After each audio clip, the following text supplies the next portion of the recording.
Ya ustedes mencionaban un poco el tema de la reforma fiscal, también el tema de seguridad, y precisamente en el tema de reforma fiscal me gustaría que nos centráramos un momento, hablando de los múltiples intentos que ha habido en el país de hacer o de firmar un pacto, de lograr un pacto de nación. Se incluyó, bueno, en el último, el tema del pacto fiscal fue precisamente el tema que por lo menos públicamente fue el que tiró al traste la posibilidad de firmar ese acuerdo. Arena y el entonces presidente Saca, digamos, se echaron para atrás precisamente porque la declaración del acuerdo de paz social incluía el tema de pacto fiscal. Nuevamente el presidente ha señalado que ese va a ser uno de los temas incluidos en su invitación a un pacto de nación. Dice, ya Arena, nosotros ahora publicábamos algo, Arena ya le decía claramente al presidente que si este pacto fiscal significaba aumento de impuestos o aumento en la tasa de impuestos, no lo iba a aprobar. ¿Es el tema fiscal el que más asusta dentro de una negociación o acuerdos de consenso mínimos? ¿Y por qué es el tema que más asusta? Sí, tal vez lo que pasa es que no es que asuste, es que no se ha entendido qué es un pacto fiscal. Un pacto fiscal no es una reforma tributaria, no es un incremento de impuestos. El presidente lo que había dicho en toda su campaña y hasta hace muy poco era que iban a combatir la evasión, la elusión y el contrabando. El contrabando sabemos cómo se combate, ¿verdad? La elusión sabemos que es cerrando portillos, pero principalmente es una buena fiscalización por parte de Hacienda, y la evasión, por supuesto, ¿verdad? Es salir a la calle a traer el dinero que la gente no esté pagando, ¿verdad? Pero para eso hay que salir a la calle y salir a cobrar, ¿verdad? Entonces, tal vez había que cerrar algunos portillos, algunas cosas que generan posibilidades de elusión, que está bien, pero o sea, eso se puede discutir. Pero lo que estamos viendo es una reforma tributaria, que lo que estamos viendo es un incremento de impuestos a montones de artículos, ¿verdad? O sea, a los licores, a la cerveza, a las bebidas no carbonatadas. Fíjense que las bebidas no carbonatadas, ¿qué son? La leche, el agua, los jugos, todo tipo de bebida, cualquier cosa líquida que no sea gaseosa es una bebida no carbonatada. Entonces, ¿cómo van a definir eso? ¿Verdad? Y eso va a afectar a una gran cantidad de personas que eso viven. Después, los cigarros, para que todavía no han terminado de definir cómo. Después, los vehículos. Los vehículos ha caído a la mitad, la venta de carros este año. Y le quieren poner más impuestos. ¿Qué es lo que va a pasar? Pues menos venta, ¿verdad? Y eso va a generar más desempleo en las empresas de vehículos, ¿verdad? Están hablando del pasaporte, de subirle el precio, están hablando de subirle el precio al TUI, están hablando de ponerle impuestos a otros sectores, etcétera. O sea, entonces al final de cuentas de lo que estamos hablando es de una reforma tributaria que pretende incrementar los impuestos significativamente. Y por lo tanto, ¿qué es lo que eso hace? Lo que hace es que reduce la demanda en el país. A reducir la demanda porque el público es el afectado. O sea, cada vez que usted le pone impuestos a algo, esa empresa lo traslada total o parcialmente hacia el público.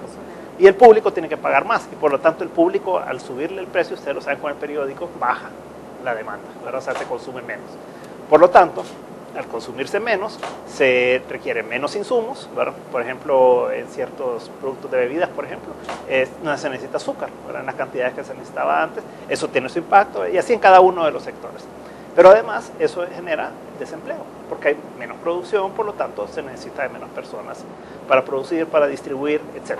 Entonces, todo eso lo que genera esta reforma, tal como se está planteando, es menos ingresos para el fisco, ¿verdad? Porque al final de cuentas el neto puede ser inferior, ¿verdad? Porque como cae la demanda, cae el pago de impuestos también, versus el incremento que se da.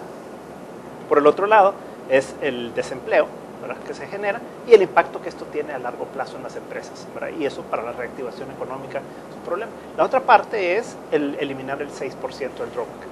Lo que vemos en el mundo es todo lo contrario. China, por ejemplo, yo acabo de estar la semana pasada, en mi rubro daba un incentivo del 11% a mi rubro.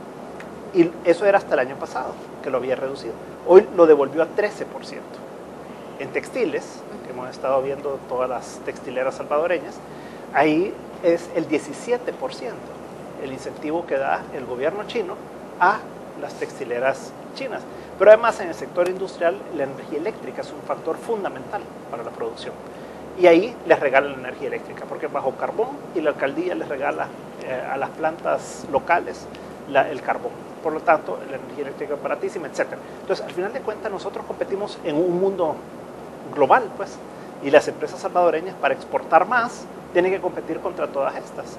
Y ahí no es de que, mire, fíjese que en El Salvador me quitaron el 6%, entonces yo voy a subir los precios. O fíjese que allá en realidad me subieron los impuestos y por lo tanto yo tengo que subir los precios. No, mire, o sea, usted o me lo vende más barato ahora, ¿verdad? Que el precio del petróleo ha bajado esto, aquello, o le voy a comprar a los chinos, o le voy a comprar a los hindúes, o a los pakistaníes, o a los malayos, o a los del Lesoto, o a cualquiera en el mundo, ¿verdad? Porque competimos con todos. Entonces, yo creo que lo importante es entender de que una reforma fiscal va mucho más allá de una reforma tributaria. Y la reforma tributaria es el último componente de una reforma fiscal, porque la reforma fiscal lo que se refiere es cómo nos ponemos de acuerdo sobre cómo vamos a financiar el desarrollo en el país. Y el desarrollo va por el lado social y por el lado productivo. Bueno, y eso incluye entonces los gastos del gobierno, porque es en qué va a reducir gastos el gobierno también, cómo va a reorientar recursos el gobierno de una cierta cantidad de cosas ineficientes que hay dentro del gobierno. Y al final de cuentas es, bueno, ¿cuál es la diferencia? De la diferencia que tengamos entre ingresos y gastos, entonces vamos a ver cuánto financiamos, para cuánto conseguimos préstamos y cuánto entonces tiene que venir de nuevos ingresos. Y entonces nos vamos a poner de acuerdo de cómo se hace. Pero aquí estamos poniendo la carreta delante de los bueyes. Primero quiere el gobierno presentar una reforma tributaria para conseguir más ingresos, para saber qué, todavía no he explicado. Bueno, y después entonces va a venir a contarnos el país que queremos. Entonces eso se contrapone nuevamente a lo que estábamos diciendo, ¿verdad? Que es, si queremos una unidad nacional y queremos tener una visión compartida de ese país entre todos, no podemos comenzar por la parte tributaria, pues, sino que tenemos que comenzar por los otros elementos. Solo quería complementar algo. Para poder acompañar a una reforma fiscal, yo creo que también tenemos que ver las señales de parte del gobierno de que ha habido un ahorro. Y todo lo que estamos viendo ahora son más gastos de cualquiera de los tres poderes del Estado. Y ellos están diciendo es que vamos a hacer esto, vamos a hacer lo otro. En una empresa en este momento que está en crisis, lo que hacemos es que vamos a ver por dónde ahorramos nuestros gastos, justamente para no aumentar nuestros gastos por el otro lado. Entonces creo que la reforma fiscal tiene que haber también una sinceración y una contribución de todos los órganos del Estado para ahorrar en momentos de crisis y en momentos que la recaudación fiscal es menor. Solamente eso quería complementar lo que tú dijiste. Y tal vez una cosita ahí, ¿por qué es menor la recaudación?